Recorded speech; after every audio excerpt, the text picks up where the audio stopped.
আলেপ্পোতে সিরিয়ার president Bashar আল আসাদের প্রাসাদ দখল করে নিয়েছে বিদ্রোহীরা। এপি সহ আন্তর্জাতিক বেশ কয়েকটি গণমাধ্যম এর সপক্ষে ভিডিও সহ প্রমাণ দেখিয়েছে। তবে রাশিয়ার সহায়তায় যুদ্ধ বিমান দিয়ে পাল্টা আঘাত হানতে শুরু করেছে সরকারি সেনারা। তাতে থমকে গেছে বিদ্রোহীদের অগ্রযাত্রা। এদিকে স্টেট ডিপার্টমেন্টের মুখপাত্র ম্যাথিউ মিলার সিরিয়ায় শান্তি প্রতিষ্ঠায় আন্তর্জাতিক উদ্যোগ নেওয়ার আহ্বান জানিয়েছেন। বলেছেন, অস্থিতিশীলতার সুযোগে কোনো দেশ যাতে সেখানে প্রভাব বিস্তার করতে না পারে।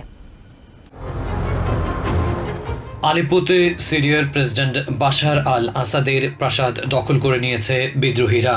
এপি সহ আন্তর্জাতিক বেশ কয়েকটি গণমাধ্যম এর সপক্ষে ভিডিও সহ প্রমাণ দেখিয়েছে। তবে রাশিয়ার সহায়তায় যুদ্ধ বিমান দিয়ে পাল্টা আঘাত হানতে শুরু করেছে সরকারি সেনারা। তাতে থমকে গেছে বিদ্রোহীদের অগ্রযাত্রা। এদিকে স্টেট ডিপার্টমেন্টের মুখপাত্র ম্যাথিউ মিলার সিরিয়ায় শান্তি প্রতিষ্ঠায় আন্তর্জাতিক উদ্যোগ নেওয়ার আহ্বান জানিয়েছেন। তিনি বলেছেন, অস্থিতিশীলতার সুযোগ নিয়ে কোনো দেশ যাতে সেখানে প্রভাব বিস্তার করতে না পারে।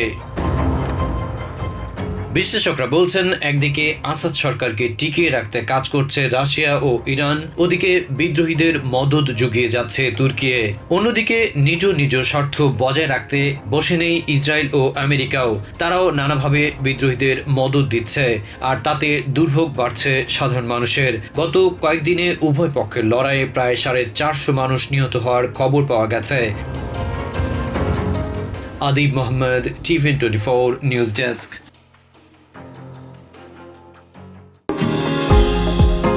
নিউ ইয়র্ক থেকে সম্প্রচারিত TVN24 টেলিভিশন বিশ্বজুড়ে বাঙালির কণ্ঠস্বর।